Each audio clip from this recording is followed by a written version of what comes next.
Bonsoir, nous allons donc élaborer une petite étude du CAC 40 CFD Futur en date du 16 novembre 2020 en vue de la clôture de demain 17 novembre. Donc, aujourd'hui, le CAC 40 a bien progressé de 1,70%, clôturant à 5471,48.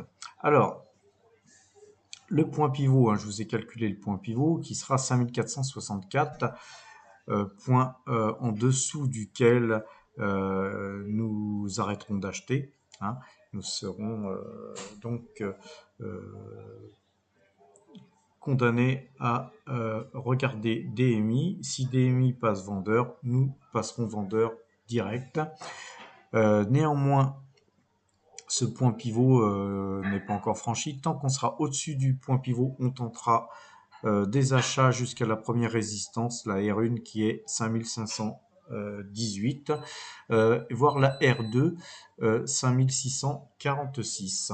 Au-delà de 5646, on sortira du marché, on attendra de voir venir, de voir un retracement sur la R1 pour racheter, pourquoi pas, en se fixant sur le 5 minutes. Je pense que le 5 minutes sera certainement une bonne période de travail pour demain.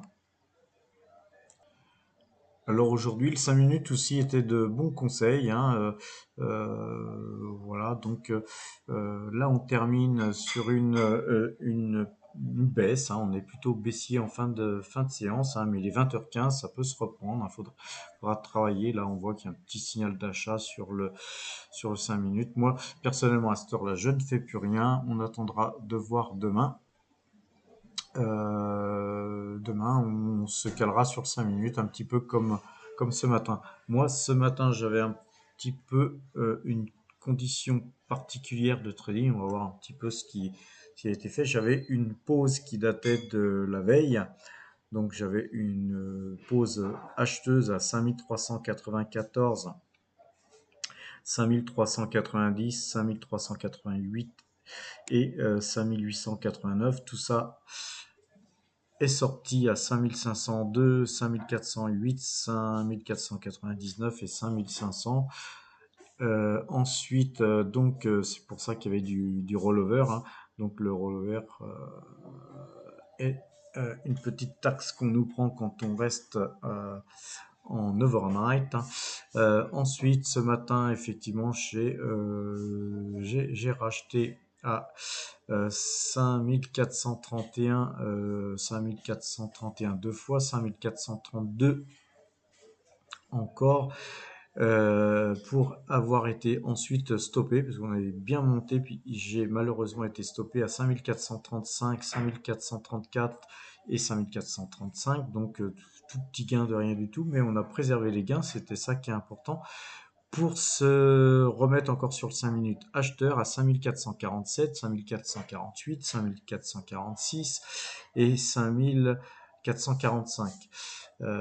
Et c'est là que ce fut intéressant puisqu'on a encore fait quelques petits gains, donc qu'une journée qu'avec des gains, puisque j'ai revendu ensuite à 5458, 5453, 5470 et 5500.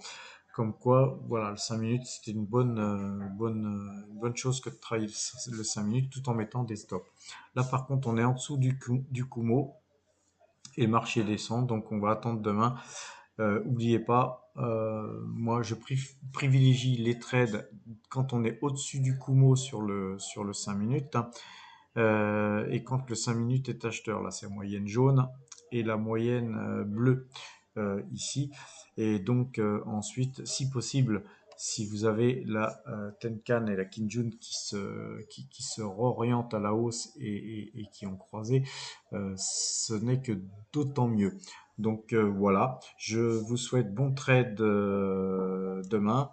N'oubliez pas de rester prudent. Hein. Le marché pourrait être volatile, voire passer vendeur. Hein. Mais vu qu'il y a encore Moderna qui a annoncer un vaccin encore plus performant que Pfizer. Je pense que cette pluie de bonnes nouvelles devrait nous permettre de repasser le Kumo et de passer acheteur. Ceci dit, on surveillera ces niveaux avant de prendre position. Voilà, donc encore une fois, bonne soirée et à demain.